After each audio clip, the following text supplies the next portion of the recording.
Rachel was an apparition, a blue fairy I could only see while in the garden.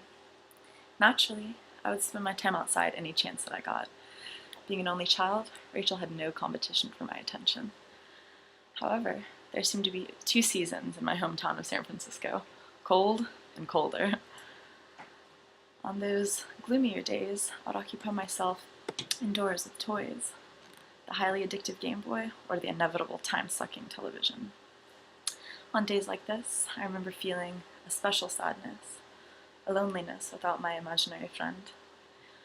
Though the television and games could ease my anxiety, the passive pleasure of distraction proved to be unsatisfactory in the long run. But on those warmer, sunny days, I would play out in the garden, and I would explore my creative side. It was here that I met Rachel for the first time. She had a keen understanding of the garden. She somehow knew which fruits were the ripest and most delicious, and which flowers smelled especially enchanting. The smells and flavors remain as some of my most vivid memories, and I would celebrate these as gifts with excitement and curiosity. The garden became a whimsical and magical place for me, where seeds became fruits and fruits became me. There was something abnormally alluring about the nutrient exchange relationship between animals and plants, something I couldn't quite wrap my childhood mind around. The peace and stillness, the buzzing of insects, and the spectrum of colors and scents that surrounded me when I enter the garden provide a far more attractive experience, more interactive and entertaining than my days inside.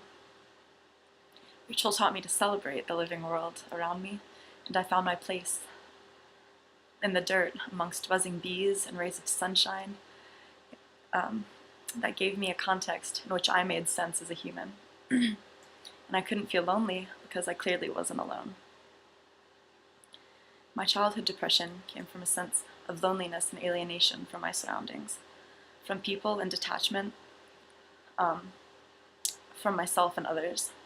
Loneliness, depression, and anxiety are common aspects of the human life.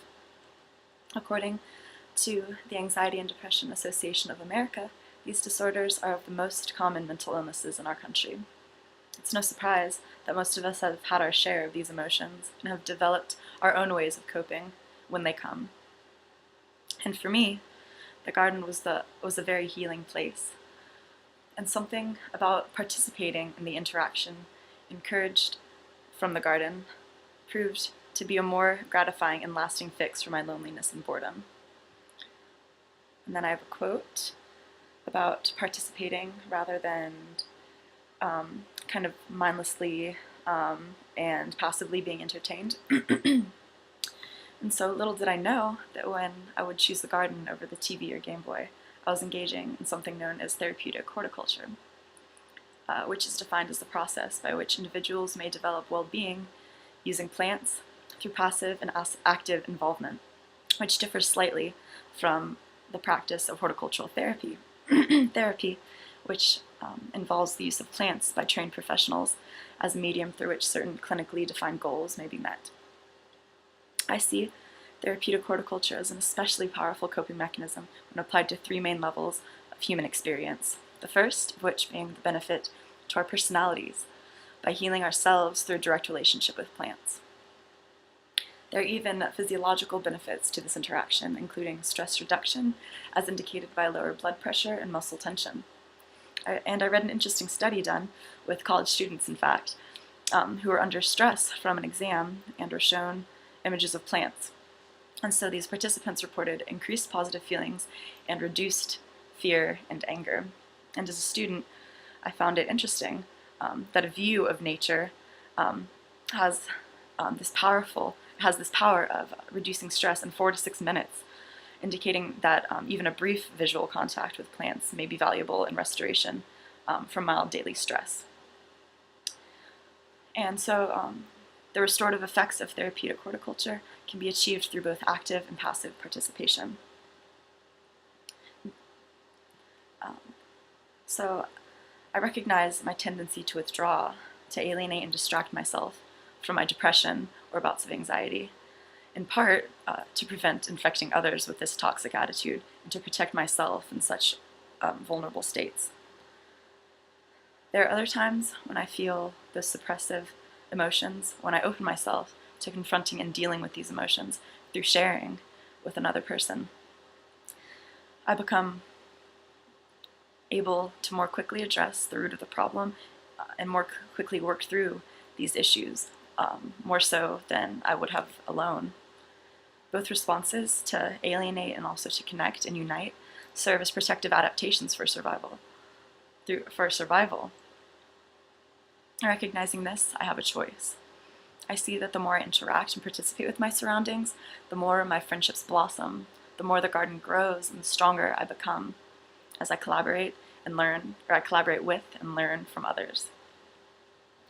Active gardening is not only an effective means of stress reduction, improvement of physical strength, and aid in the healing of injuries, but also facilitates the establishment of supportive communities. Uniting under a common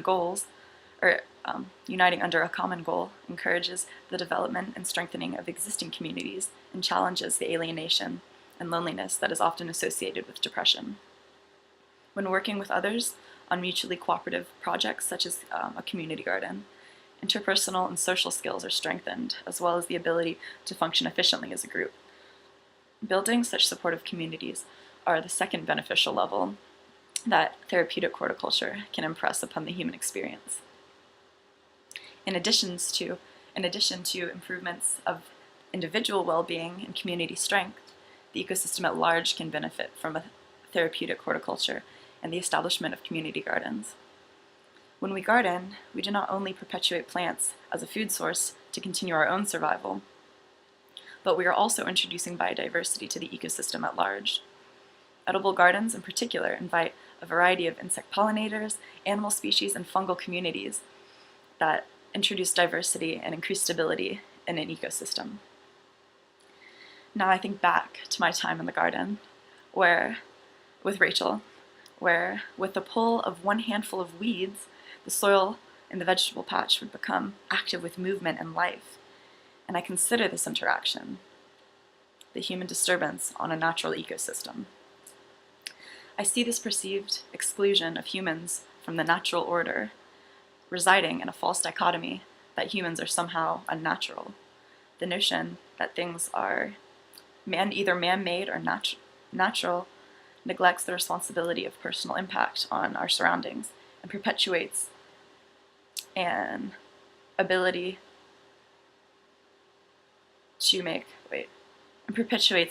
apathy in our ability to make a positive difference in our surroundings. As I have been coming into awareness with plants and myself, I have begun to see plants everywhere in the human environment, disguised as a piece of paper or a napkin, or a wooden desk, or even the floor, or just a plump, domesticated apple. I realize that the human influence on these materials doesn't remove the very natural derivative. Great trees camouflaged as wooden floors, or the ripened plant ovary that is the apple. And again, I recognize the context of humans in the natural ecosystem, in the natural environment.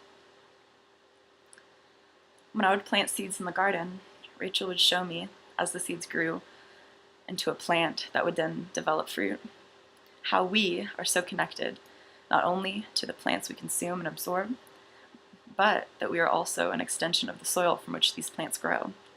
The nurture of the earth determines the health of ourselves. I gained an appreciation for this relationship and for the unity of myself and the food chain, the soil, and the plants that are supporting my own life. With this insight, I can't help but hold respect for the brown dirt beneath my feet. I also can't ignore the interrelationship between environmental health and the quality of human life. Environmental care mirrors self-care, the way in which we cope with the pollutants and depressions of our lives, either connecting or alienating ourselves from our environment, as well as the way in which we choose to interact, either passively or actively, are decisions that we make. Being aware of the behaviors that come to define our relationship with our surroundings and ourselves bring habitual subconscious behaviors into the realm of mindful choice. This is where our power resides as individuals, members of a community and ecosystem at large, as we create the world through our choices. The decision to interact with my surroundings in a mindful way gives me a sense of responsibility and opportunities for stewardship in every action, be it taking the long way around the curb instead of compacting the soil on the shortcut through the grass, or picking up trash around UGA or around our campus after game day, or just finding peace in leaving or hand-weeding my humble home garden instead of spraying Roundup to save time as a busy student. I see that my behavior can improve the environment in which I live and thus improve the quality of my life, if I so choose. The mere quality of existing demands that our presence influences our surroundings. She who sows courtesy reaps friendship, and he who plants kindness gathers love. A good deed is never lost. How will you honor your roots with your deeds?